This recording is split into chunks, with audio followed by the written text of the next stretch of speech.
Hey, I'm Alan, fitness coach. Just got off the phone with one of my clients, and I feel like it's some information that will be useful for some of you, especially during these times. Now, we just hung up. The call ended up being very successful. She was basically experiencing stress, depression, um, having many different thoughts in her mind, being that we're going through a pandemic or the end of it. She, we're dealing with this racial thing. We're dealing with stress at home, stress from work, and when you put all of it together, it could be extremely overwhelming for one person when you're getting pulled from every different directions and your mind is consistently racing with negative thoughts, negative feelings. It have an effect on you emotionally. And when something has an effect on you emotionally, it can paralyze you. And in her situation, it did that. She was in a paralyzed state where she couldn't work out anymore. Her eating habits were totally thrown off, and she stopped everything. And it's okay. These things happen, especially during these times. And I told her that it's normal to go through this. But what's important is how long you stay in this rut. And if you can continue to allow it to overwhelm you and consume you and paralyze you. So we all have two choices. You can stay in a paralyzed state, or you can somehow find a way to get out of it and move forward in life. And after our conversation, I felt that I was able to help her move forward and continue doing the things that she should be doing. So what I shared with her was how our thoughts are designed. Now, usually our thoughts prepare us to stay in our comfort zone. It protects us. So when you have these thoughts, these negative thoughts about you can't do something, you're not worthy, you're not good enough, you're not going to be able to complete this, don't even think about attempting doing this. Whatever thoughts you have in your mind, it's there to protect you. It's designed to keep you in your comfort zone so that you stay safe and you feel safe. And when you feel safe, you don't take action. You just stay with what you're doing and what you're comfortable with doing, and you continue living life that's comfortable for you, and you're not doing anything out of that comfort zone. But that's not living. And that's what I told her. In order to grow, you have to put yourself out of your comfort zone. And for example, this is what I shared with her. I said, think of a time that you were scared to death. You was afraid to try something. You thought that it would be a complete disaster. You thought that you would embarrass yourself and that you would fail. Think of a time where you had self-doubt. You didn't believe in yourself, that you could attempt to do something. And you thought that it wouldn't work out. I gave her a second to think about that. And then I also asked her what was the outcome. And usually the outcome turns out to be okay. 90% of the time. It's very rare that that outcome comes out to be negative. It's usually, and usually that's what happens when you step out of your comfort zone. So you get all worked up, having all this fear, all these concerns about, oh, I'm not sure if I can do it. Oh, I'm afraid to attempt this. And then when you finally do it, you're like, oh, it wasn't that bad at all. And that's the process of growth.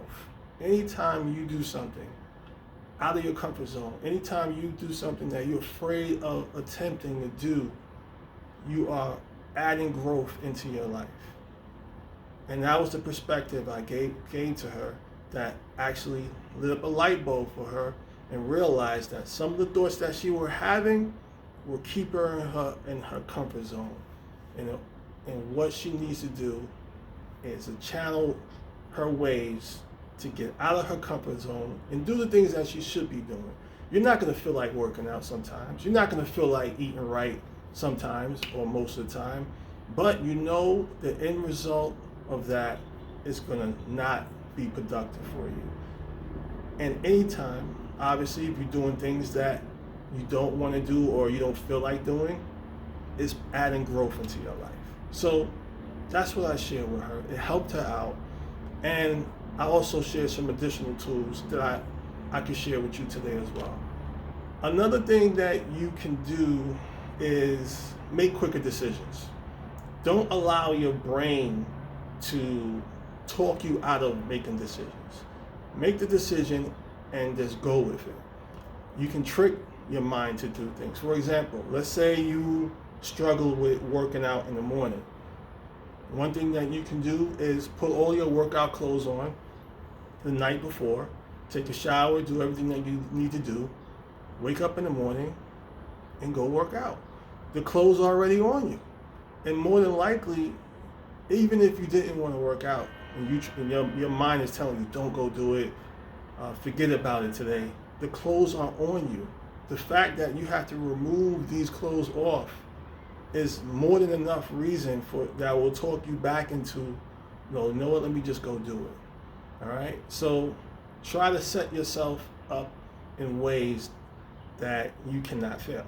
And more than likely, you will do what you need to do. Another thing you can do is look at your past. All right? If you had success in weight loss, more than likely you had success in the past at some point, whether it's 10 pounds, 20 pounds, or more. So instead of focusing on these thoughts, focus on the success that you had in the past. Focus on the feelings that you had in the past. Focus on how your life has changed during that time period.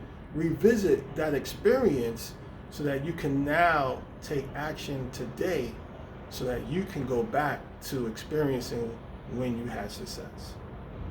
Another thing that you can do is talk to someone. Talk to a friend, talk to a coach, talk to a family member. Let them help validate what you are experiencing and help you understand that these are only thoughts that you're experiencing. And I'm sure sometime when you just talk about it, you just release those thoughts so that you can move forward. Another thing that you can do is self-talk. All right, so if you're experiencing these thoughts, you can write them down. You can have affirmations in place to counteract these blows of thoughts that we have. They say that we have about over 2,000 thoughts in our mind per hour, just going constantly. And how you channel these thoughts is what determines what actions you take. So it's always important to be aware of what thoughts are coming in your mind and what to do next. Another thing you can do is journal. The power of words and the power of writing is one of the most powerful things that you can add into your life. Well, not add into your life, but to have in your life and to incorporate into whatever anything that you want to do when it comes to any goals that you have. So being aware of what words you use, the choice of words that you use, what you write as far as your future, as far as your goals, these things can lead to bringing these things to existence. So be careful what words you use, the choice of words, and do things that's going to be productive for yourself, or make sure you're writing things and saying things that's going to lead you to reaching your goals. And lastly, I would say sharpen your awareness. Be fully aware of knowing the difference between thoughts and reality. So make sure that you don't get confused between the two.